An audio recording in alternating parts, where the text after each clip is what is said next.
Good morning students.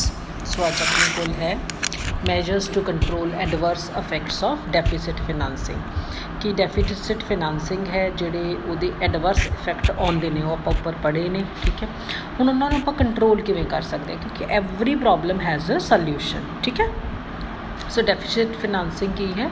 It is like a poisonous but efficacious medicine. मतलब कहते deficit financing है वो poisonous medicine है पर वो थोड़े उत्ते गुड इफैक्ट है जोड़ा वो पाती है।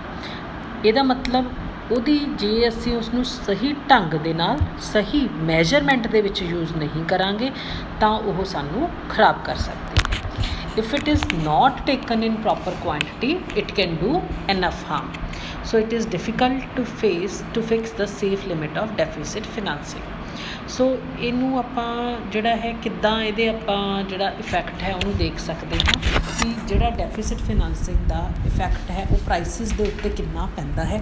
ਉਹਦੇ ਹਿਸਾਬ ਦੇ ਨਾਲ ਅਸੀਂ ਦੇਖ ਸਕਦੇ ਹਾਂ ਕਿ ਡੈਫਿਸਿਟ ਫਿਨਾਂਸਿੰਗ ਸਾਨੂੰ ਕਿੱਦਾਂ ਅਫੈਕਟ ਕਰਦਾ ਹੈ। If there is not much rise in prices deficit financing ਹੈ ਉਸਨੂੰ ਅਸੀਂ ਹਾਰਮਫੁਲ ਨਹੀਂ ਕਹਾਂਗੇ।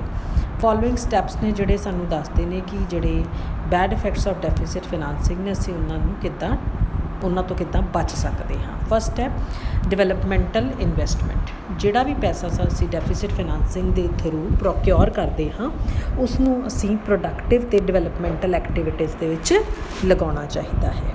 Second additional income. ਜੇ ਐਡੀਸ਼ਨਲ ਇਨਕਮ ਡੈਫਿਸਿਟ ਫਿਨਾਂਸਿੰਗ ਦੇ ਨਾਲ ਹੁੰਦੀ ਹੈ ਇਨ ਦੀ farm of Texas and saving ਤਾਂ ਸਾਨੂੰ ਇਨਫਲੇਸ਼ਨ ਦੀ ਜਿਹੜੀ ਡਰ ਹੈ ਉਹ ਨਹੀਂ ਹੋਊਗਾ।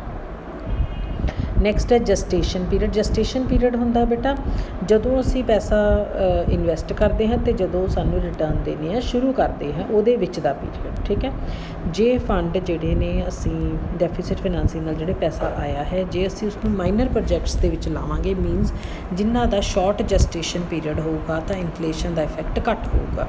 ਪਰ ਜੇ ਇਨਵੈਸਟਮੈਂਟ ਨੂੰ ਅਸੀਂ ਮੇਜਰ ਪ੍ਰੋਜੈਕਟਸ ਚਲਾਵਾਂਗੇ ਵਿਦ ਲੌਂਗ ਜਸਟੇਸ਼ਨ ਪੀਰੀਅਡ ਤਾਂ ਇਨਵੈਸਟਮੈਂਟ ਅਤੇ ਪ੍ਰੋਡਕਸ਼ਨ ਦਾ ਟਾਈਮ ਪੀਰੀਅਡ ਲੰਬਾ ਹੋਊਗਾ ਤਾਂ ਇਨਵੈਸਟਮੈਂਟ ਇਨਫਲੇਸ਼ਨਰੀ ਹੋਊਗੀ। ਨੈਕਸਟ ਹੈ ਕੰਟਰੋਲ ਓਵਰ ਪ੍ਰਾਈਸਿਸ। ਇਨਫਲੇਸ਼ਨ ਹੈ ਉਹਨੂੰ ਅਸੀਂ ਕਿੱਦਾਂ ਕੰਟਰੋਲ ਕਰ ਸਕਦੇ ਹਾਂ ਥਰੂ ਟੂ ਕੰਟਰੋਲ ਜੇ ਮਤਲਬ ਜਿਵੇਂ ਨੈਸੈਸਿਟੀਜ਼ ਆਫ ਲਾਈਫ ਨੇ ਅਸੀਂ ਉਹਨਾਂ ਨੂੰ ਜਿਹੜਾ ਹੈ ਉਹ ਚੈੱਕ ਕਰ ਸਕਦੇ ਹਾਂ ਕਿਉਂਕਿ ਗਵਰਨਮੈਂਟ ਹੈ ਜਿਹੜੀ ਉਸ ਪੋਜੀਸ਼ਨ 'ਚ ਹੁੰਦੀ ਹੈ ਕਿ ਉਹ ਅਗਰ ਕੋਈ ਵੀ ਚੀਜ਼ ਹੈ ਉਹਦੇ ਪ੍ਰਾਈਸਿਸ ਜ਼ਿਆਦਾ ਵਧਣੇ ਸ਼ੁਰੂ ਹੋ ਜਾਣ ਤਾਂ ਉਹ ਉਹਨਾਂ ਨੂੰ ਪ੍ਰੋਪਰਲੀ ਕੀ ਕਰ ਸਕਦੀ ਹੈ ਰੈਗੂਲੇਟ ਕਰ ਸਕਦੀ ਹੈ। ਸੋ ਗਵਰਨਮੈਂਟ ਨੂੰ ਰੈਸ਼ਨਿੰਗ ਜਾਂ ਪਬਲਿਕ ਡਿਸਟਰੀਬਿਊਸ਼ਨ ਰੈਸ਼ਨ ਸ਼ਾਪਸ ਇਹਨਾਂ ਦੀ ਜਿਹੜੀ ਫੈਸਿਲਿਟੀ ਆ ਉਹ ਪ੍ਰੋਵਾਈਡ ਕਰਕੇ ਪ੍ਰਾਈਸਿਸ ਦੇ ਉੱਤੇ ਕੰਟਰੋਲ ਕਰਨਾ ਚਾਹੀਦਾ ਹੈ। ਨੈਕਸਟ ਹੈ ਕੰਟਰੋਲ ਆਫ ਵੇਜਸ। ਜੇ ਵੇਜਸ ਨੇ ਜਿਹੜੀਆਂ ਉਹ ਡੈਫਿਸਿਟ ਫਿਨਾਂਸਿੰਗ ਕਰਕੇ ਨਾ ਵਧਣ ਤਾਂ ਮਤਲਬ ਕਿਉਂਕਿ ਦੇਖੋ ਜੇ ਵੇਜਸ ਵਧਣਗੇ ਕਾਸਟ ਆਫ ਪ੍ਰੋਡਕਸ਼ਨ ਵਧੂਗੀ ਪ੍ਰਾਈਸਿਸ ਵੱਧ ਜਾਣਗੇ। ਠੀਕ ਹੈ ਨਾ, ਸੋ ਤਾਂ ਲਿਟਲ ਚਾਂਸ ਹੈ ਇਨਫਲੇਸ਼ਨ ਦਾ ਕਿਉਂਕਿ ਕਾਸਟ ਆਫ ਪ੍ਰੋਡਕਸ਼ਨ ਇਨਕਰੀਜ਼ ਨਹੀਂ ਹੋਊਗੀ ਅਤੇ ਡੈਫਿਸਿਟ ਫਿਨਾਂਸਿੰਗ ਸੇਫ ਹੋਊਗੀ। ਨੈਕਸਟ ਹੈ ਅਨਯੂਟੀਲਾਈਜ਼ਡ ਕਪੈਸਿਟੀ। ਹਰੇਕ ਕੰਟਰੀ ਕੋਲ ਕੁਝ ਅਨਯੂਟੀਲਾਈਜ਼ਡ ਪ੍ਰੋਡਕਸ਼ਨ ਕਪੈਸਿਟੀ ਹੁੰਦੀ ਹੈ। ਜਦੋਂ ਇਸ ਕਪੈਸਿਟੀ ਨੂੰ ਫੁੱਲੀ ਯੂਟੀਲਾਈਜ਼ ਕਰਾਂਗੇ ਡੈਫਿਸਿਟ ਫਿਨਾਂਸਿੰਗ ਦੇ ਨਾਲ ਤਾਂ ਪ੍ਰੋਡਕਸ਼ਨ ਇਨਕਰੀਜ਼ ਹੋਊਗੀ ਅਤੇ ਪ੍ਰਾਈਸਿਸ ਨਹੀਂ ਵਧਣਗੇ।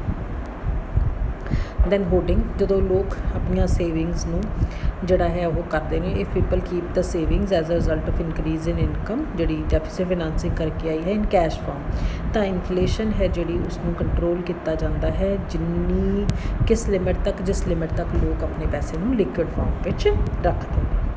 Then cooperation of the public. Safe limit deficit financing ਦੀ ਡਿਪੈਂਡ ਕਰਦੀ ਹੈ on the cooperation of the public. ਜੇ ਲੋਕ ਕੋਆਪਰੇਟ ਕਰਨ ਲਈ ਵਿਲਿੰਗ ਹੋਣਗੇ ਵਿਦ ਦਾ ਗਵਰਨਮੈਂਟ ਤਾਂ ਬਰਡਨ ਆਫ ਇਨਕਰੀਜ਼ਿੰਗ ਟੈਕਸਿਸ ਤਾਂ ਇਨਫਲੇਸ਼ਨ ਨੂੰ ਚੈੱਕ ਕੀਤਾ ਜਾ ਸਕਦਾ ਹੈ। ਤਾਂ ਲੋਕਾਂ ਨੂੰ ਕੁਝ ਸੈਕਰੀਫਾਈਸਿਸ ਕਰਨੇ ਪੈਣਗੇ। ਪਬਲਿਕ ਕੋਆਪਰੇਸ਼ਨ ਜ਼ਰੂਰੀ ਹੈ ਇਸ ਪਾਲਿਸੀ ਨੂੰ ਇੰਪਲਾਈ ਕਰਨ ਵਾਸਤੇ ਤਾਂ ਕਿ ਡੈਫਿਸਿਟ ਫਿਨਾਂਸਿੰਗ ਦੇ ਜਿਹੜੇ ਇਫੈਕਟ ਨੇ ਉਹਨਾਂ ਨੂੰ ਖਤਮ ਕੀਤਾ ਜਾ ਸਕੇ। ਨੈਕਸਟ ਹੈ ਇਨਕਰੀਜ਼ ਇਨ ਮਨੀ ਸਪਲਾਈ। ਇਨਕਮ 'ਚ ਇਨਕਰੀਜ਼ ਆਉਂਦੀ ਹੈ ਜਦੋਂ ਤਾਂ ਜ਼ਰੂਰੀ ਨਹੀਂ ਹੈ ਕਿ ਜਿੰਨੀ ਮਨੀ ਸਪਲਾਈ ਹੈ ਉਹਦੇ 'ਚ ਵੀ ਉਸੇ ਰੇਸ਼ੋ 'ਚ ਇਨਕਰੀਜ਼ ਆਵੇ। ਜੇ ਕੰਟਰੀ ਦੀ ਫੋਰਨ ਐਕਸਚੇਂਜ ਦੇ ਰਿਜ਼ਰਵਸ ਡਿਕਰੀਜ਼ ਕਰਦੇ ਨੇ as a result of unfavourable balance of payment ਤਾਂ ਸੈਂਟਰਲ ਬੈਂਕ ਹੈ ਜਿਹੜਾ ਉਹ ਨਵੇਂ ਨੋਟ ਹੈ ਜਿਹੜੇ ਉਹਨਾਂ ਨੂੰ ਨਹੀਂ ਛਾਪੂਗਾ ਅਤੇ ਨਾ ਹੀ ਪ੍ਰਾਈਸਿਸ ਰਾਈਜ਼ ਹੋਣਗੇ। ਨੈਕਸਟ ਹੈ ਇਨਕਰੀਜ਼ ਇਨ ਸਪਲਾਈ। ਹੁਣ ਜੇ जिस प्रपोर्शन ਦੇ ਵਿੱਚ ਡਿਮਾਂਡ ਵਧੇ ਜੇ ਉਸੇ ਪ੍ਰਪੋਰਸ਼ਨ ਦੇ ਵਿੱਚ ਸਪਲਾਈ ਵੀ ਵੱਧ ਜੇ ਤਾਂ ਫਿਰ ਸਾਨੂੰ ਜਿਹੜਾ ਹੈ ਇਨਫਲੇਸ਼ਨ ਦਾ ਜਿਹੜਾ ਡਰ ਹੈ ਉਹ ਨਹੀਂ ਹੋਊਗਾ। ਇਸ ਸਪਲਾਈ ਨੂੰ ਅਸੀਂ ਕੀ ਕਰ ਸਕਦੇ, ਜੇ ਸਾਡੇ ਕੋਲ ਖੁਦ ਕੋਲ ਨਹੀਂ ਹੈਗੀ ਚੀਜ਼ਾਂ ਦੀ ਉਨੀ ਸਪਲਾਈ ਤਾਂ ਅਸੀਂ ਉਹਨਾਂ ਨੂੰ ਇੰਪੋਰਟ ਕਰਾ ਸਕਦੇ ਹਾਂ ਅਤੇ ਆਪਣੀ ਜਾਂ ਫਿਰ ਆਪਣੀ ਐਫੀਸ਼ੀਐਂਸੀ ਆਫ ਪ੍ਰੋਡਕਸ਼ਨ ਵਧਾ ਸਕਦੇ ਹਾਂ। ਨੈਕਸਟ ਹੈ ਐਕਸਚੇਂਜ ਕੰਟਰੋਲ। ਗਵਰਨਮੈਂਟ ਨੂੰ ਜਿਹੜਾ ਹੈ ਕੰਟਰੋਲ ਕਰਨਾ ਚਾਹੀਦਾ ਹੈ ਕਿ ਜਿਹੜੀਆਂ ਅਨਨੈਸੈਸਰੀ ਅਤੇ ਲਗਜ਼ਰੀਅਸ ਗੁਡਸ ਨੇ ਉਹਨਾਂ ਦੀ ਇੰਪੋਰਟ ਘਟਾਈ ਜਾਵੇ। ਸਾਨੂੰ ਰਾਦਰ ਬਾਹਰੋਂ ਮੰਗਵਾਉਣਾ ਕੀ ਚਾਹੀਦਾ ਹੈ, capital goods, heavy machinery, technology, know how, raw material, ਠੀਕ ਹੈ। As a result of this ਜਿਹੜੀਆਂ ਰਾਈਜ਼ਿੰਗ ਪ੍ਰਾਈਸਿਸ ਨੇ ਉਹਨਾਂ ਨੂੰ ਅਸੀਂ ਚੈੱਕ ਕਰ ਸਕਦੇ ਹਾਂ।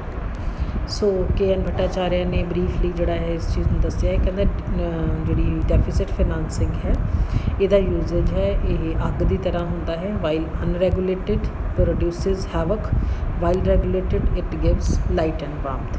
ਕਹਿੰਦਾ ਜੇ ਤਾਂ ਅਸੀਂ ਇਹਨੂੰ ਰੈਗੂਲੇਟ ਕਰਕੇ ਰੱਖਾਂਗੇ ਤਾਂ ਇਹ ਸਾਨੂੰ ਗਰਮੀ ਵੀ ਦਊਗੀ ਅਤੇ ਲਾਈਟ ਵੀ ਦਊਗੀ। ਜੇ ਅਸੀਂ ਡੈਫੀਸਿਟ ਫਾਈਨਾਂਸਿੰਗ ਨੂੰ ਅਨਕੰਟਰੋਲਡ ਰੱਖਾਂਗੇ, ਅਨਰੈਗੂਲੇਟਿਡ ਰੱਖਾਂਗੇ ਤਾਂ ਇਹ ਤਬਾਹੀ ਵੀ ਮਚਾ ਸਕਦੀ ਹੈ।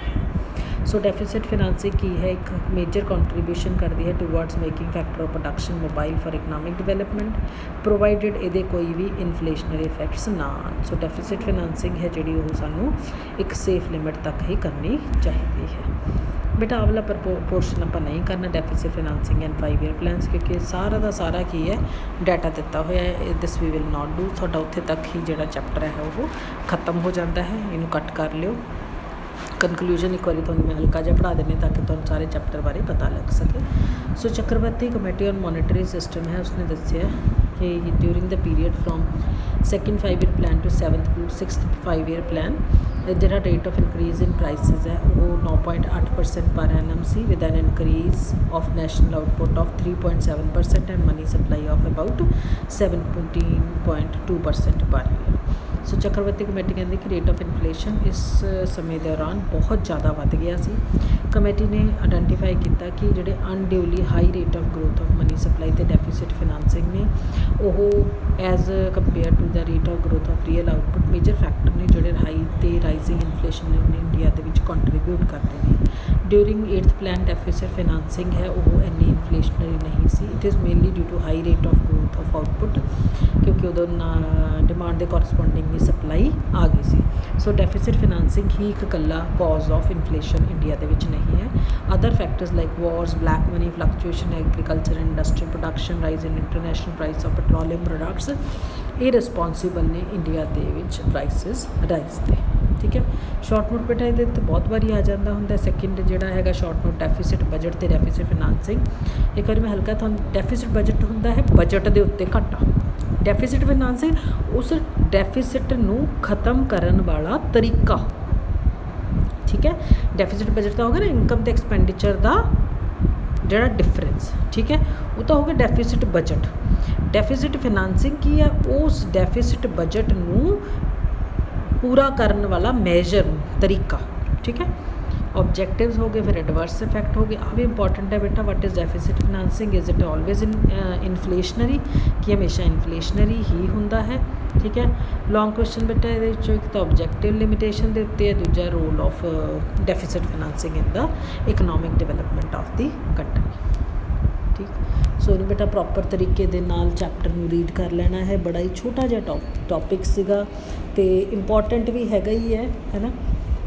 ਅਤੇ ਜਸਟ 1 ਮਿੰਟ ਹੋਲਡ ਕਰਿਓ। ਆਪਾਂ ਦੇਖੀਏ ਤਾਂ with this your second unit is complete ਬੇਟਾ। ਠੀਕ ਹੈ। ਸੈਕਿੰਡ ਯੂਨਿਟ ਦੇ ਵਿੱਚ ਆਪਣੇ ਕੋਲ ਜਿਹੜੇ ਹੈਗੇ ਨੇ, ਦੇਖੋ ਪਹਿਲੇ ਯੂਨਿਟ ਦੇ ਵਿੱਚ ਆਪਣੇ ਕੋਲ 5 ਚੈਪਟਰ ਆਉਂਦੇ ਨੇ। ਪਹਿਲੇ ਇੰਟਰੋਡਕਸ਼ਨ ਟੂ ਪਬਲਿਕ ਫਿਨਾਂਸ, ਠੀਕ ਹੈ। ਦੂਸਰਾ ਸੀਗਾ principal of maximum social advantage, ਤੀਸਰਾ ਪਬਲਿਕ ਐਕਸਪੈਂਡੀਚਰ, ਚੌਥਾ ਟੈਕਸੇਸ਼ਨ ਸਿਸਟਮ, ਪੰਜਵਾਂ ਕਲਾਸੀਫਿਕੇਸ਼ਨ ਆਫ ਟੈਕਸਿਸ। ਠੀਕ ਹੈ। ਚੌਥੇ ਦੇ ਵਿੱਚ ਜਿਹੜਾ ਟੈਕਸੇਸ਼ਨ ਸਿਸਟਮ ਦੇ ਵਿੱਚ ਐਬਸੋਲੂਟ ਟੈਕਸੇਬਲ ਕਪੈਸਿਟੀ ਉਹ B ਸੈਕਸ਼ਨ 'ਚ ਆਉਂਦਾ ਹੈ। ਠੀਕ ਹੈ। ਛੇਵਾਂ ਆਪਾਂ ਕੀਤਾ ਨਹੀਂ ਇੰਪੈਕਟ ਐਂਡ ਇੰਸੀਡੈਂਸ, ਇਹਦੇ ਸ਼ਾਰਟ ਨੋਟ ਮੈਂ ਤੁਹਾਨੂੰ ਬਾਅਦ ਦੇ ਵਿੱਚ ਕਰਵਾ ਦੂੰਗੀ। ਠੀਕ ਹੈ। ਫਿਰ B ਦੇ ਵਿੱਚ ਇੱਕ ਤਾਂ ਟੈਕਸੇਬਲ ਕਪੈਸਿਟੀ ਵਾਲਾ ਕੁਐਸਚਨ ਬਣੂਗਾ ਉਹ, ਫਿਰ ਪਬਲਿਕ ਡੈਟ ਕੀਤਾ, ਉਸ ਤੋਂ ਬਾਅਦ ਆਪਾਂ ਡੈਫੀਸਿਟ ਫਾਈਨਾਂਸਿੰਗ ਹੈ ਜਿਹੜਾ ਉਹ ਕੀਤਾ ਹੈ। ਠੀਕ ਹੈ। ਇਹ ਤੁਹਾਡੇ ਕੋਲ B ਸੈਕਸ਼ਨ ਦੇ ਵਿੱਚ ਹੈ ਜਿਹੜਾ ਇਹ ਆਉਂਦਾ ਹੈ। ਠੀਕ ਹੈ ਬੇਟਾ।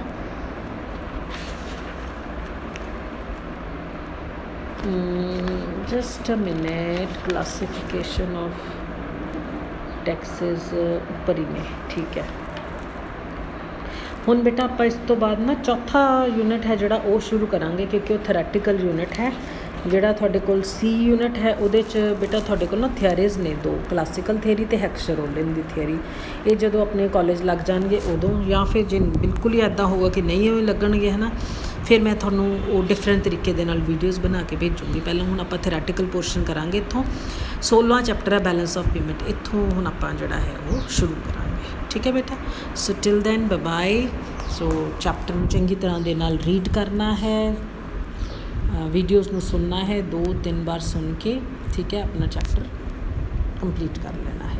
ਟਿਲ ਦੈਨ ਗੁੱਡ ਬਾਏ ਬੇਟਾ।